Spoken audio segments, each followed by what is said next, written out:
I'm Mike. I'm Jason. This is Snake Envy. We have a couple of beautiful guests here that we'll tell you a little bit about here in a minute. You were just mentioning to me that hibernation is how far away? About 6 weeks. 6 weeks, and everybody goes down. So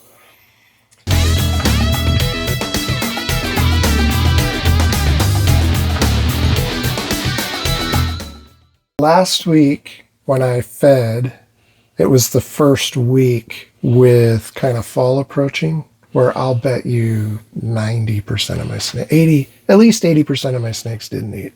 Yeah. And we have had temperatures falling of late. Nights. We've had 70 drops, degree days, and nights are falling. So I wasn't surprised by that. Yeah. And a lot of times that's what happens. The snakes kind of figure out, hey, there's changes in the air. Now I've learned since that a couple are going into shed. That explains them. But still, easily 80% of my collection didn't eat last week. And that is absolutely not typical. So let me ask you this. Winter, you've obviously got holdbacks. You still have some neos. You're still going to be feeding even as you go into brumation. But winter in general, have you ever experimented with just doing something different in the winter? Maybe feeding less often? Do you feed less often in the winter? Does your strategy for winter change at all, or just kind of business as usual? Kind of business as usual. I will do a few things differently, not entirely. I'm just talking. I don't know, maybe 20 to 30 snakes that are not going to be able. They're not going to make it. They're not big enough to breed. But I think I'm going to cool some of them too anyway, because frankly, they're not feeding anyway. To feed that few, yeah. And like, they're so close to making it.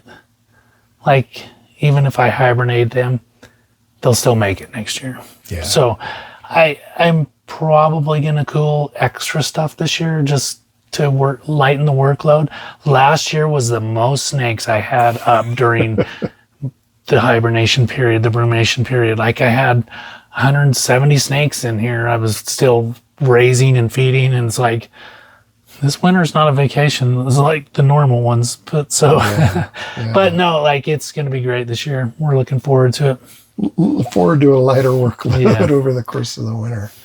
I'm going to experiment with something this winter that I've never done fully. I have always had some snakes in my collection at different times that I've backed off to every other week in the winter. And I've just found that they refuse fewer meals in the end. It's probably a wash. If you try to feed them every week and all the times, you're just wasting food. And I'm going to try that with my entire collection this winter. Nice. I still think it's going to be the same outcome. I think by the time you get to the end of winter, they probably would have all taken the same amount of meals if I had tried to feed them all. Yeah, you save a few bucks. But I have a wider variety of species now than I typically have.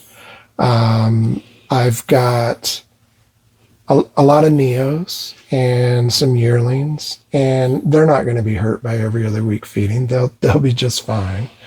But I think, considering the variety and considering the adults, and a couple of species like the western green rat, where I even debated out, brumating him last year, I think everybody will just be fine with every other week, and I think it'll end up being kind of a wash. But it's going to be a lot less work for me to kind of keep track of who didn't eat, and just feed every other week and let it go. So I'll report back at the end of winter on how it went and how consistent the feedings were backing off that schedule. So for all of you out there, obviously seasonal, spring, fall, very common that you see some snakes. Sometimes they'll go off for a long time. I've had snakes shut down for the year already. Yeah. Yeah. So yeah, you've already got ones who are looking forward to. Most of my North American milks, my pyros, like, there's stuff that they're done. Yeah. till next spring. They're looking forward to brumation already. Yeah. So we'll see how it goes. But I think it's going to be just fine. I don't think the snakes are going to be any worse for wear. And in all honesty, I'm going to waste a lot less prey than maybe I would have. And it'll be easier to, bi-weekly, then you don't have to remember who fed, you're just on a very easy schedule.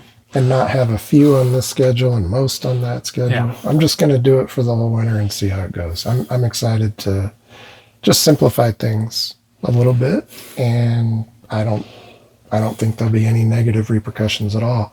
Let us know, in the comments. Do you do anything different winter, summer for the snakes that you feed year round?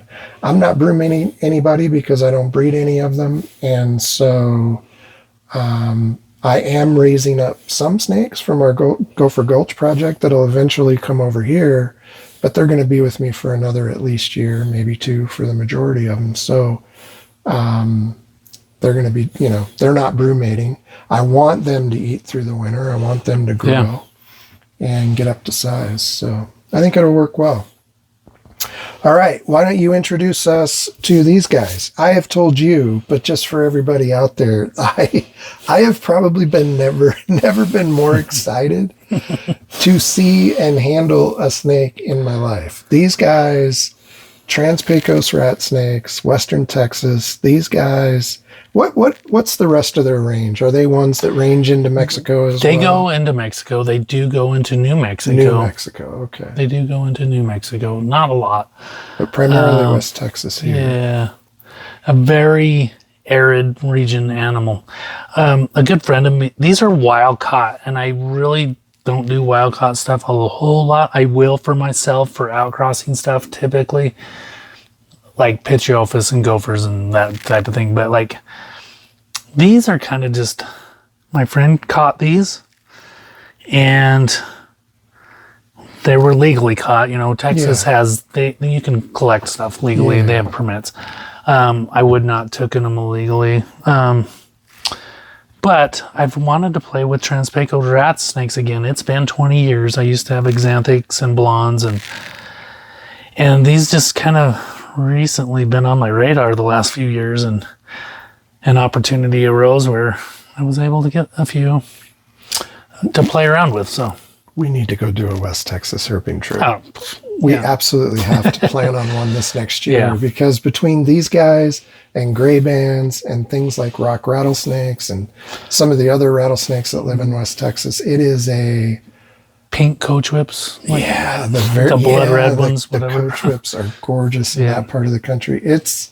There are a lot of really cool species in that part. I want to see this in the wild. This would light my world up. Same here. These guys have always been a fascination. I never really considered them bucket list because honestly, I never felt like a lot of people were working with them in captivity. Oh, they're becoming popular. more popular. Yes. I mean, they do, like almost all my snakes I care for the very same. Yeah. These things will be a little different. I will keep them the same temperatures, obviously, maybe with some heat, but I'm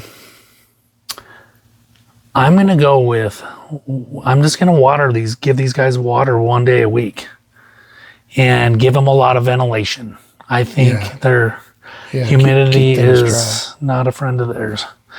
And so, we're going to try to dial in and see how well we can keep these guys. Look at the variation between these two. That young one's so gorgeous. This one much lighter, this one much darker. What's amazing about these, they kind of look like the Navajo blankets. Oh, yeah. They make their pattern. Yeah. And as far as rat snakes go, they all have really cool eyes. The beautiful heads. But like the Trans-Pecos in particular. Like the slender neck and this head with these eyes is just... They're just built. They're so elegant. Yeah. Elegant is a word I would use for these guys. Yeah. And they are a little bit similar to the Western green rats in terms of how they're built. And they're just a desert over. They're very much like but similar builds. They're very much like the Baja rats. Yeah. And just... But these desert species, relative to the ones further east, they just are built different. They just look different. But look at those eyes. I mean, these are wild caught. They're docile. We'll get you guys some close-ups, but man, the heads and the eyes on these guys are just unreal. And then the patterns. I mean, they look like a Navajo blanket. Yeah. This Aztec-y Yeah. stuff. It's gorgeous. And yeah, we've got some variety here with these in terms of their color. But this is going to be exciting. It's going to be exciting that you're going to be working with these. And yeah, we'll just play around with them. Yeah, see how it goes. But like I say, to be able to handle this and see them close up, very, very exciting. I mean, that one right there is just the colors. It's interesting. So beautiful. It almost looks kind of green. I mean, like you get these whites inside. Yeah. See these little white patches? Yeah. That's neat. On these guys too, the white that just pops out in the H pattern. Yeah, it's amazing. They are neat snakes. Gorgeous. And they just don't look like all the rat snakes that everybody's accustomed to here in the States. Yeah. And like I said, I think they will require a little bit of different care. Have you tried feeding them yet, or are you still waiting? I will feed them tomorrow. Tomorrow. Yeah, I'm curious how that goes. Yeah, me too. I mean, I'm assuming the guy who had them before had probably gotten them to eat, or had he even tried yet? Not even time. Hasn't even tried. Nope, I had to treat these for ticks and like stuff like that, and they appear to be all healthy and well. Yeah, they all I will probably hit these guys up with Flagyl next week, just to be safe. Yeah. You know, not that it's not gonna hurt anything. Yeah, it'll be interesting to see what their first fecals look like. Just see if maybe any parasite issues going on. Yeah, it'll be, it's just that's pretty common with adults. Yeah, and especially as species far south, I definitely want to hit them with some Flagyl to clean them up. Very cool. Seem very healthy though. I just love these guys. Love them, love them, love them. And as Jason said, they're becoming more popular in the hobby. For a long, long time, I was always fascinated by these. And you'd see herping videos out in the wild, but you never saw them at expos. And they were few and far between. There was a bunch in Pomona last January. Yeah. That's kind of one thing. And weren't they morphs? Yeah, but the blondes. The blonde is a natural occurring pattern, but that's super rare in the wild. Okay. But then you get that axanthic where they're that powder blue, gray, like, gosh, one of the neatest snakes ever. It to me is a blonde axanthic Trans-Pecos, Sabak, yes. Yeah, and a lot like other rat snakes, they'll eat just about anything. They're very opportunistic. But in West Texas, man, all of these species, very reptile-heavy diets. These guys are in the rock cuts hunting lizards right alongside the gray bands. Oh, I think these guys get rats and mice and all kinds of stuff. Birds. You'll probably still find these guys, getting birds and eggs. And I have never hunted them, but from what I understand, they hit the low deserts and they hit that very dry, arid, hot regions. Very cool. Very cool. So we'll show you more of these guys as we go, and we look forward to, will they end up breeding in the spring? Or we're going to cycle. We got we got 1.3 adults. This one's a juvie. Yeah. But these ones, one of them this side laid eggs, last week. Kidding. Did I not tell you that? No. Oh, shoot. So we got some eggs from the wild. Amazing. I went to give them water the other day, and there was a clutch of eggs sitting there. I didn't even know. So cool. They were shrunken in, dipped in, but I buried them. They look like they might recover, so we might have some babies. So that's amazing. We might have some babies in January. Might have some babies soon. The one thing that's neat about these two, I don't know if it's necessarily neat, but very different. 12-week incubation on eggs. 3-month incubation. 3 months. Wow. That's why, and they're late breeders. So a lot of these, when I bred them, the last time I bred them, it's 20 years ago, but the eggs didn't hatch till like Thanksgiving-ish. Like they're super late in the year. Wow. And that's probably why you've seen some in Pomona. Yeah. In January last year, because, they were only a couple months old.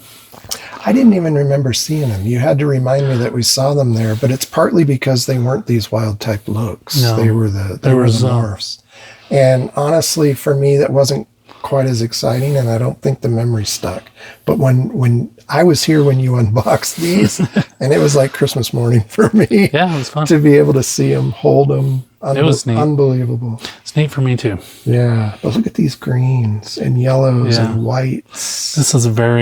This color here is very much like the blondes get. Yeah. This is darker, darker tan. Very, very cool. All right. Please like, subscribe, comment. Tell us if you're as excited as we are about Trans-Pecos rat snakes.